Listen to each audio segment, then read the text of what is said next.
Man to man, combat hand to hand, hands locked, ready for the last stand, elbow drops, kicks fade bang. If I can hate you, levitate, better settle mate, lights out, knocked out by the heavyweight. Hi, it's Toby from Heavyweight MMA. Lucky today to finally catch up with the man, Martin Situation Nguyen. Very good to see you, mate. Thanks, bro. Thanks. It's very finally we went to align the stars to get this little interview off our shoulders. Now, it was back a long time ago that I actually met you, man. Back in 2016, you came over with your old team with KMA back then, along with Featherweight, and your boys came over in 2016 to fight at Venetian Casino in Macau, where you choked out Christian Lee with a beautiful guillotine, man. That was a good time. Hey, your front row, beautiful. I remember that moment too, man, in Macau. It was amazing, man, amazing. Now, man, that sort of prompted me to really follow you. And since then, it's been 5 years, obviously, ups and downs along the way, but you've had a pretty tumultuous and amazing career so far, man. How do you feel about your MMA career thus far? Thank you. The career as far, I'm happy. I'm happy of the way everything's gone. And I mean, it's just molded me into the man I am today. There's still plenty more to show, but in due time, I'll get my chance and we'll go from there. Man, when I look back at those on your way up after Christian Lee, you had a few nice wins. The biggest ones being obviously getting the redemption again against Marat Gafarov with a beautiful overhand KO to take the title, and then to step on to take another title with Edward Foliang, man, with another beautifully timed overhand when he's doing a spinning back kick or turning back kick. That were great times, man. How did that feel back then? I mean, obviously, I've seen the videos, I've seen the photos. Obviously, an amazing time for you. Yeah, definitely. It was one of the biggest highlights of my career. Jumping up just after winning the title, getting redemption, and jumping up to a division of like 7 kilos advantage. You know, it was just a matter of just go in there, have fun, do my thing, and make history. And so I did. It was just another amazing time, part of my career, another highlight, as I said, and something I would always live with. Definitely be in one championship Hall of Fame, first champ. So I'm proud with that. That's it, man. Amazing. And from the start of being in one, you know, you elevated up to be fighting really, really good fighters, man. Win some and lose some, but you're fighting some of the best fighters in the world. So win or lose, you've done an amazing job just to be in that sort of pool, man. So, you know, never doubt yourself, because when I watch these fights, man, I watch the last couple of fights that didn't go your way. You were winning at times, obviously didn't get the job done in the end, but you know, you were doing very well. And in both those fights, you could say it's a matter of your own timing and your own movement that kind of contributed to the end, right? Like you moved into the punch that they were throwing because you were being aggressive. So it's like they won, but you also lost it yourself. So, you know, you're close to winning. It wasn't like you just got outgunned and taken out. You know what I mean? Yeah, no, it's definitely a hard pill to swallow. But it's the beauty of mixed martial arts, right? It's an unforgiving sport. 4-ounce gloves, you can't muck around. You can't play around when it comes to these gloves and this sport in general. And so I paid the price, not once, but twice. And in saying that, it's kind of prompted me to kind of be smarter, fight smarter, be better, and go from there. So as I said, in due time, hopefully, sooner than later, I'll get my time to prove myself again. Not that I have to prove myself to anyone, but I'm still one of the very best in the world, and I live by that, and I know for a fact that I'll get a chance to prove that soon. Man, when you stepped in against Tan Le, I know you mentioned in one of your interviews that you know you were being aggressive because you really felt emotional, you really wanted to hurt him, right? And you were stepping in. It just makes me think, like, for you to say that, you know, you're going to go and you're going to prove yourself again, does that mean that you're going to look at not being as aggressive in that sort of sense? Because you could have won a points battle with him if you were sitting back. I'm guarantee you could have won a points battle, but that's not what you're about, right? You like to chase the KO sometimes, you land the KO sometimes. So you got faith in your power that you want to try and finish, which makes for exciting fights, right? And that's what people also want to see. And definitely, that's exactly right, man. I went into that fight not straight, and kudos to him. He took the title from me. It is what it is, man. there's nothing really I can say about that than, go back to the drawing board and not, just get better in general, train, show everything that I've been training in the room into the cage. I know it's a fight for the fans, and styles make fights, and my fighting style itself is very exciting to fans. Sometimes I lose, sometimes I win, and it's just one of those days for those last 2 fights, man. It is what it is, I guess. Do those last couple of fights make you think that maybe you should try and sit back a little bit more and look for the opportunity rather than really chase it? Does that make you think that or not? 100%, man. It's definitely a hard pill to swallow. Both fights. But it's actually kind of, sorry, Harley. It's kind of actually molded, the fighter I am now today, and how I really should be fighting. And so in saying that, it's just a matter of time, man. Matter of time. I'm only getting better. I'm training every day. I'm focusing every day, and I've got my family here instead of traveling to and from all over the place, all around the world. I'm doing the right steps. I'm taking the right steps. Sorry, I'm doing the right things, and we'll see. We'll see from there. Whoever my next opponent may be, I'll fight a fight. I'll fight a smarter fight, definitely.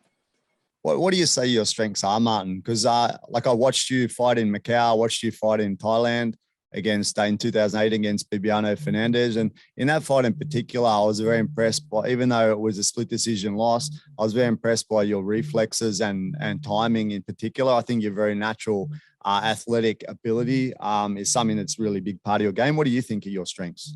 My strength is my athleticism, to be honest. I am athletic.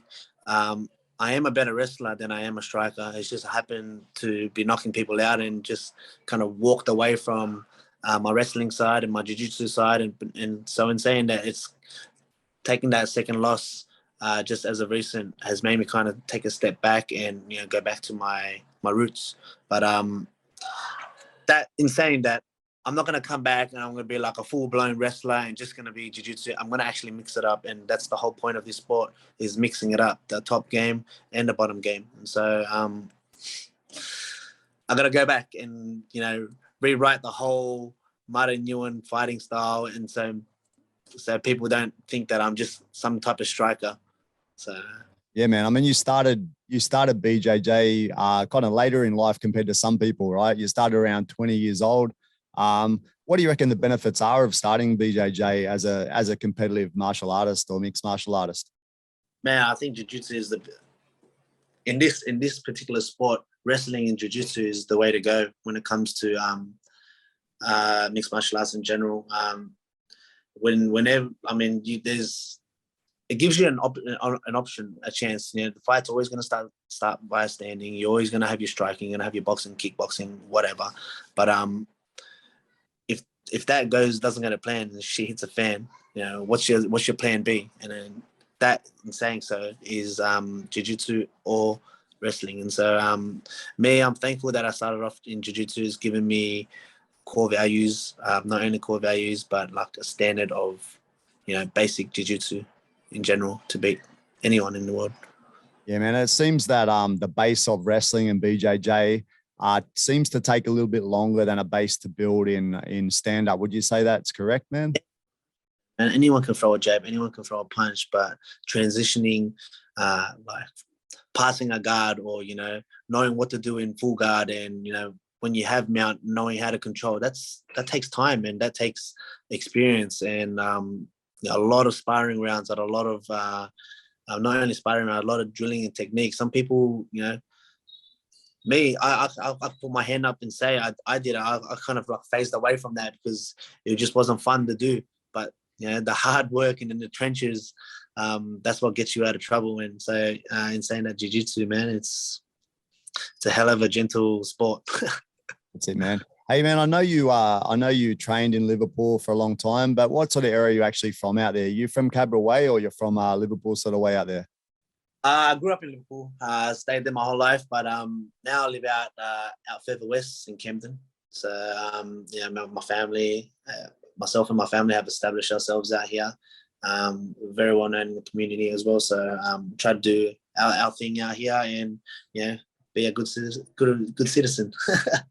Bro, yeah. And you're from, you're obviously Vietnamese Australian. You're born in Australia, right? Or born in Vietnam? I am born in Australia, born and raised here in Australia. My parents, yeah, as most Vietnamese parents, they escaped the Vietnam War, established themselves out in Sydney, and got a second chance at life, and had my brothers and sisters and myself, obviously, and yeah, branched out from there. Man, in that way, like when I was younger, Cabramatta, these areas, everyone was scared of these areas, man, because of the Vietnamese gangs, etc. Did you have any experience with that sort of thing in that sort of rough area, with people that are, associated with gang violence, with drugs, etc.? Never, man. I stay away from that. I steer away from that, man, for sure. Yeah, man. I was I lived out that way for a while, and to be honest, people talk about it like it is, like there's dangerous and all this. But when I was out there as a normal guy that's not associating with the wrong people, not doing the wrong thing, there was never any issues from the Vietnamese community. It was always the druggo sort of Western guys that caused problems to me, anyway. 100%. It's just, you kind of stick to yourself. That's like everyone. Yeah, should just stick to yourself, mind your own business, and do your own thing. That's it, bro. But out that way, I just wanted to touch on the subject of Vietnamese sort of cultural ideas, man. I want to know, like, in your mind, what do you think is what in the Vietnamese sort of persona helps with being a fighter, do you think, man? Because in my mind, I feel like the Vietnamese people I've known are pretty fiery and maybe have some sort of, warlike sort of persona from the history, being in a country that has wars going on around it, Yeah, how I say it, we've always got fight in us. Don't ever count us out. That's what I say. That's it, man. Quite fiery personalities, a lot of the Viets that I know, man. I'm kind of placid, man. I wouldn't say I'm like too fiery or on a always get put on whatever. But I stay placid. I stay, just take it as it comes, and that's the type of guy I am, and whatever the situation, go with the flow and adapt, and try overcome. So what made you jump into a fighting sort of art, man? When you started BJJ at 20, why did you want to do it? Dude, I only did it because I was so fat. I wanted to lose the weight. I just got married. I just had my son. Rugby league was all I had, and that had been taken away from me because of injury and whatnot. But dude, it was just another sport. Jiu-Jitsu, MMA in general was growing, and I wanted to just try it. It wasn't like 100% committed. I just wanted to do it like once a week thing, maybe just like your normal weights or a gym or whatever. Everyone's got their set days. I'm going to do shoulders this day, chest that day. For me, I was just like, all right, I'm just going to do jiu-jitsu and play a bit of park footy and go from there. And so it was just something that, I don't know, it just grew fond of me, and something I was kind of good at. Being from a rugby league background, the wrestling side, the tackles, instead of, they call it takedowns, I was just tackling everybody and just landing on top and just staying heavy on top. And that's what made me kind of good. And I kind of figured out to shift my weights and the flexibility side and getting certain submissions. And I'm like, oh man, I'm actually making another grown man tap out. And, it's just that kind of mentality got onto me. And then from being in a gym and watching other fighters, the accolades after winning and all that. So I was like, oh man, I want that. Like, see how they do it. I've been just doing jiu-jitsu and nothing else. And so in saying that, I stepped up to the Muay Thai class. And that there, I wasn't even like 100% in doing as well. I'm just like, oh man, I can't even throw a kick. My flexibility is so shit. And so I was it was more like boxing Muay Thai leg kicks, if anything. But yeah, it was something that led on to next, and then always wanted to progress and get better. It's something in life that, you start something, you finish it, or, you progress and get better and go on to the next level. And that's how it was for me. Went on to the next level in competing in local comps and local promotions, and got my opportunity, I guess. Yeah, man, it's interesting to talk. I've been talking to quite a few like successful fighters in the past and present, and most of them, as they kick off, it's just by some chance, and then they catch the bug, right? And it's like a endless classes and just can't stop. It's like an addiction that people get to this sort of thing, and you can see your progression. You're a competitive guy, obviously, so you see the competition, and for guys that really embrace it, that's what makes guys that can go for that championship level, right? Definitely, man. Definitely. Don't get me wrong, it's not all birds and bees, man. There's hard times, and there was hard times. There was many times where I was I couldn't afford the classes. I couldn't afford the weekly membership, and I couldn't afford to do anything. I had my second child, middle child, Tiana then, and I was just like, okay, now I have to choose like food on the table or what can I do? Like, because it was just constant. Man, I was living on week to week, and it was tough. It was actually really rough. You know, I wouldn't put that upon anyone in this world. I know it's becoming a norm now, but like it's just I wouldn't want to go through that phase ever again. You know, just the days where I had to ask the coach at the time, Fiery, oh, can you pause my membership? And I can't come in because, you know, I gotta work extra and then go from there. It was rough times, but I'm glad I got through all that, and everything's worked out the way it has. Yeah, that's true, man. I mean, at that age, being in your 20s, you said you got a child already. You kind of, people would be expecting you to just be thinking about getting a normal day job, right, and getting some cash in the bank. But you know, you're following your dreams and kicking off with your amateur career and trying to get through that and then turning pro. How was the amateur career, bro? Amateur career, it was I had 2 open mat tournaments. Was like, and plus my amateur fights as well. I went 8-0. So 8 fights. You actually fought against Malaki as well. I saw on your record. I didn't see the fight, but I saw you fought him. That actually was the toughest amateur bout I've actually. Him and Richard Kempe were my toughest amateur bouts on the local scene. Anyway, every other fight was tough as well. But you know, I kind of had that tackling mentality, top game, jiu-jitsu, ground and pound. To finish the fights. But yeah, the fights that made me dig deep were the Malaki fight and the Rich Kempe fight. That's it, man. I heard you mention that as you kicked off into your pro career, you're fighting for a brace title. I think it was a short notice, and then unbeknownst to you, that led to a ONE FC contract, which was quite a good thing for you, right? Yeah. No, I was 2-0 at the time.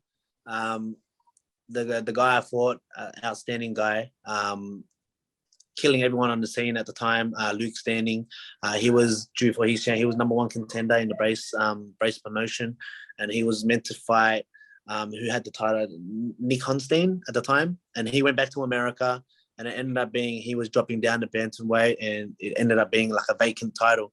And so I had just beaten Malaki, and the winner out of that fight was going to fight for the actual title itself. And so I was just offered it, you know, with like 4 or 5 weeks notice. They said Nick Honstein can't defend his title. He's out of the country, and plus he's dropping down a division over there anyway. And so Luke was going to fight for the title no matter what. Because we had put on such a good fight, Malaki and I had come away with the split decision there, majority decision. They offered me to fight, and I knew nothing about the contract, nothing at all. It was just a matter of just getting through that fight and start defending the title. I know there was going to be a lot of rematches, a rematch between Malaki and I in the brace promotion. After that fight, all the fans wanted it, and I'm sure he wanted it just as much as I did as well. But that night when I won the title, I was offered a contract via, it was ONE FC then. You know, Brace had just signed like an affiliate with ONE FC, ONE Championship now. And yeah, I took it with both hands and took my chances and went with the flow.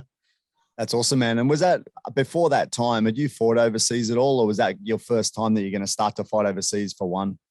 Yeah, never left international waters other than go over back to my home country and back home.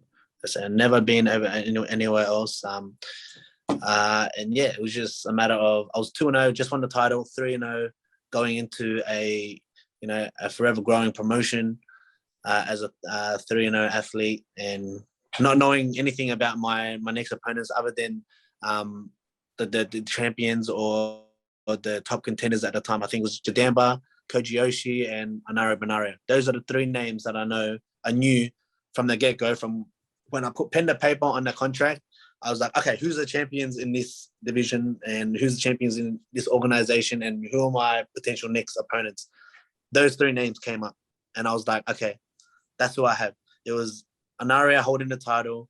He got beat by Koji Yoshi, and I was like, okay, Koji Yoshi that's the platform that I need to get good at and be just as good as him to be able to fight him.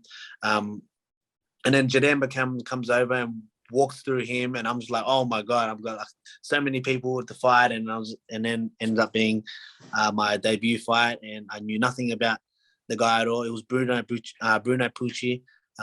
I knew he was the Jiu-Jitsu world champion, and that's all it was. And then just before my debut, I had caught staph on my chest, and I had emergency surgery, and so I was out for 9 months, almost a year in that, and then I made my debut from there against Rocky Batal. And man, and then you had a few good wins, man. So for you, being a little lad from Liverpool, fighting local tournaments, to suddenly be overseas, working with a company that has millions of viewers online, decent stadiums filled with people, how did it feel, man? Was it like a shock to you? Was it good? Was it exciting? Was it scary? What was it? Dude, I was scared shitless, and I still get shitless to this day. Like, it's just those fight nerves, you get those fight nerves. You don't know what's going to happen, and you got to pinch yourself. Am I really here? And all that kind of you got to be in that moment and enjoy that moment, I guess what they say. But yeah, for me signing, I was like, oh man, I'm actually like, I'm here.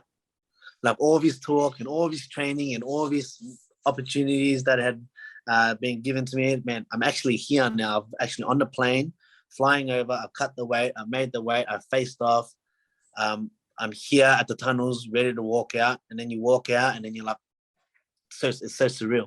And then yeah, I can't explain that feeling, but it's like a drug, you just want to keep going and going and going and experience that whole thing again and again and again. Yeah, man. In your job, obviously, as fighter, you've traveled around to a few different places, especially in Asia, right? And has that been a good thing for you, man? Like, do you feel like that's a big part of like the benefit of being a mixed martial artist in a big company, that you can actually fight in different countries, get to learn some different cultures, etc.? 100%. Never in a million years would I, like, for instance, think that I would go to Macau or go to Malaysia or just all these countries, because I wasn't that type to be like, okay, I want to go here, I want to travel here. Like, it's just a traveler. I was just in my own business, making my own, like, just creating my own journey. And so in saying that, one championship we're having it in different events in different countries, and I actually got that opportunity to travel to majority of Asia. So never in a million years would I expect like to be there and then spend a week there and then just experience different cultures and all that. So and meet different people and it's all a blessing along the journey. So that's it, man. And you also, I know of late you've been doing some trips over to the States to train. I know you mentioned Sanford MMA. Are you still training with those guys for camps or what? Definitely. I was there last year. I spent 6 months of the year over there.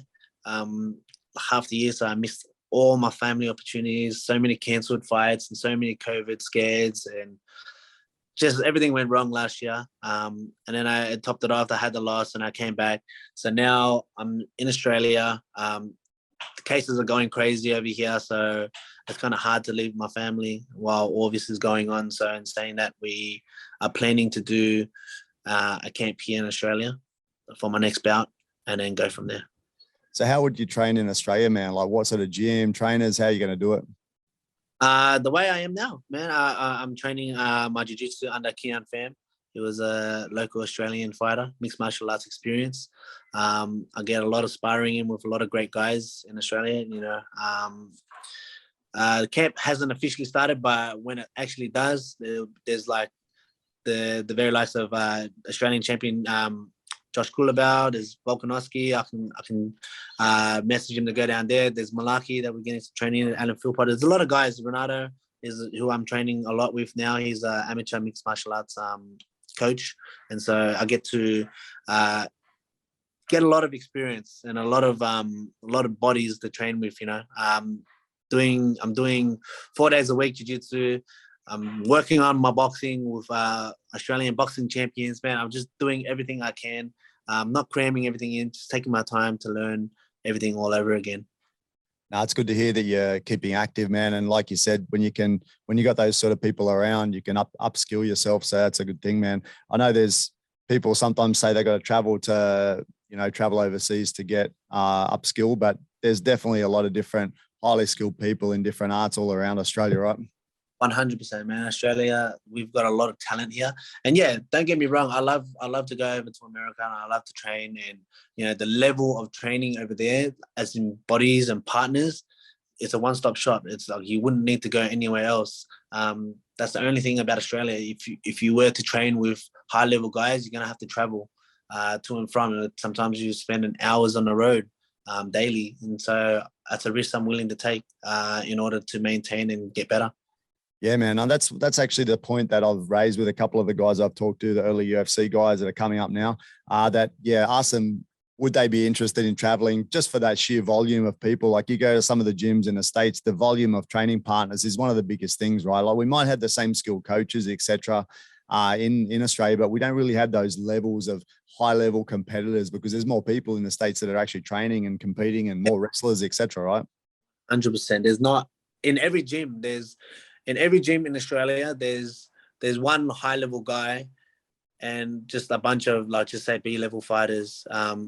But it kind of works for them because they got like a tight group and they got their way of training and everything like that. So for us, if we wanted to train with this high level guy and that high level guy, it's like politics in Australia. You can't train here or you can't go there, and our gym's better than your gym, and that's the problem we have in Australia at the moment.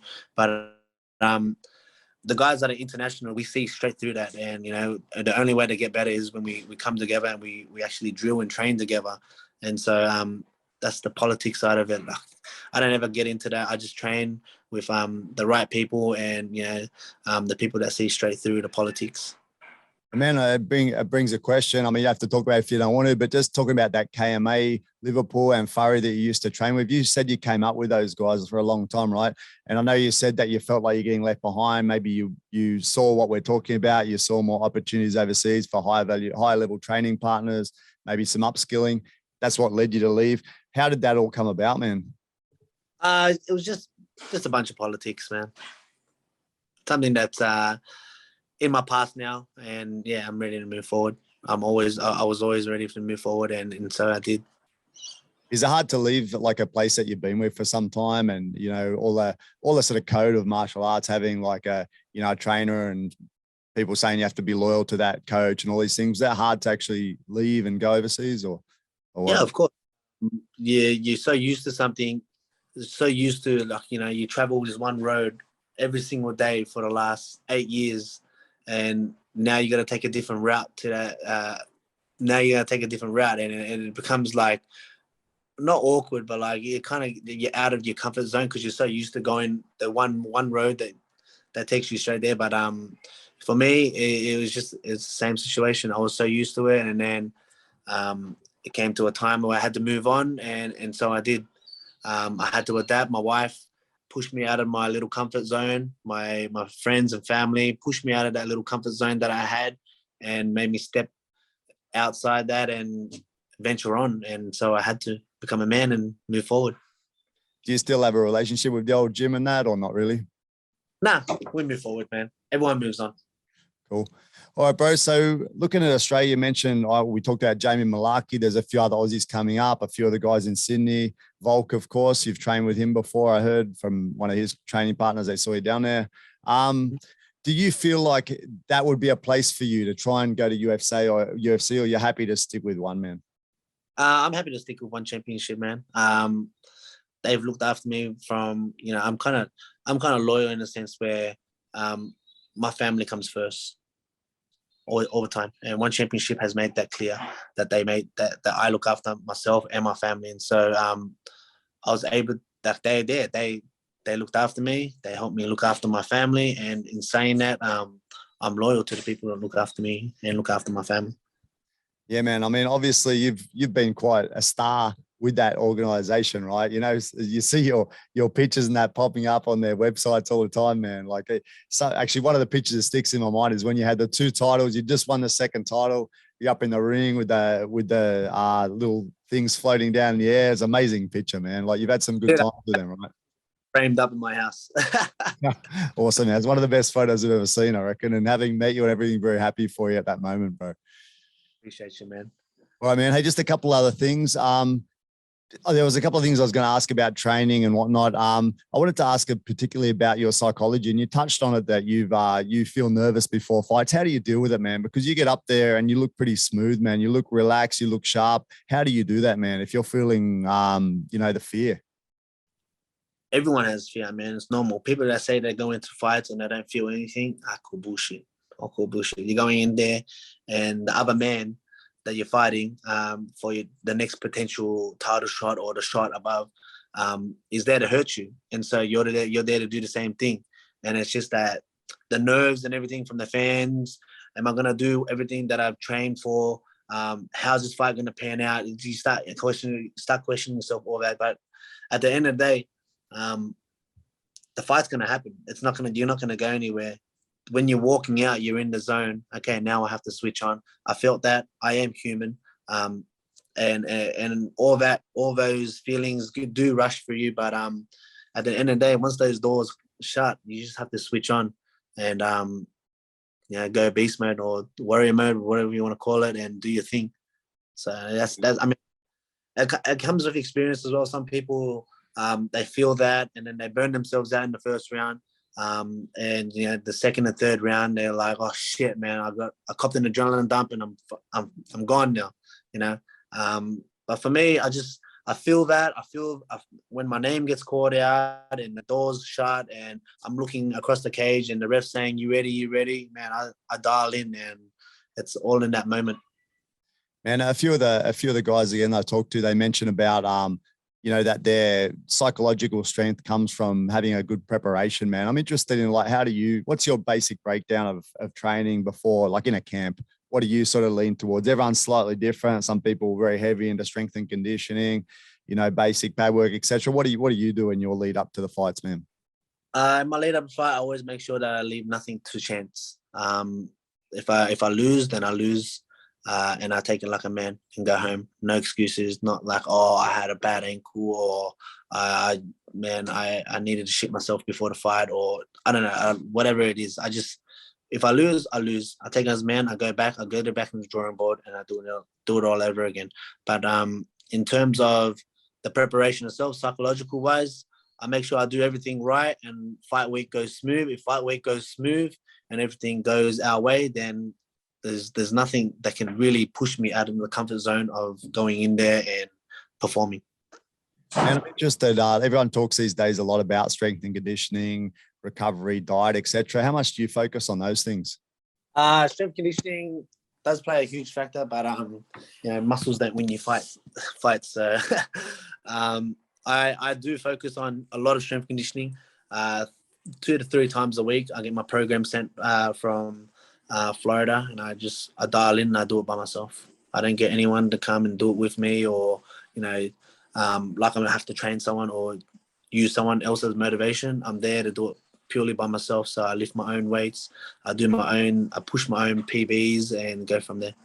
That's awesome, man. What about recovery, man? Do you look at sauna, ice baths, sleep? What sort of things do you look at there? I think sleep is the best recovery, man, for real. Saunas, yeah.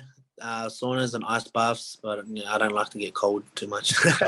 I do it a lot in Florida because it's so hot, but in terms of like ice baths and sauna and that, I don't really turn that way. It is good for you. I have different types of recovery systems at home, but main important thing is you get your right sleep and you're good to go the next day.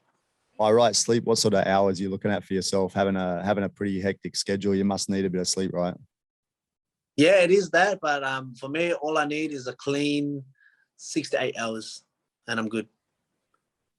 All right, man. And your diet, do you have someone who helps you with that, or you just drift through it and then sort of cut back as you get closer to the fight, or what do you do?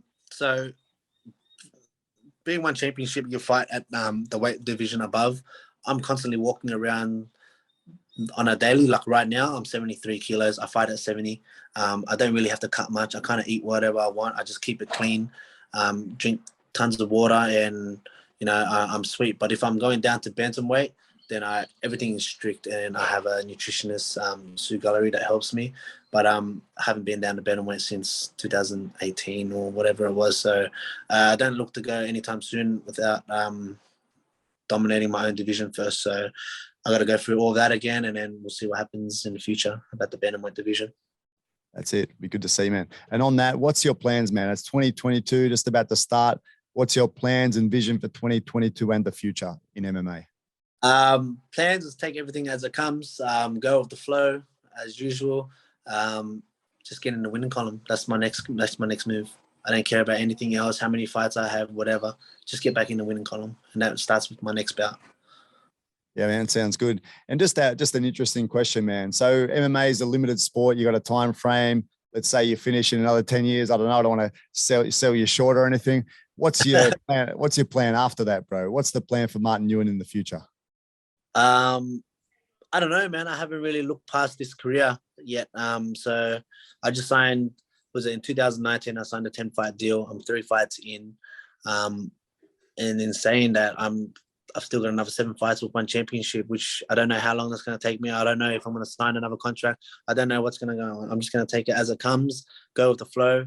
God forbid, I might cop an injury that pulls me from the whole contract and the whole sport. So we never know, bro. You just got to go for the flow, go with the flow, live in the moment, do the best you can at everything you do, and go from there. But afterwards, I haven't even thought about it.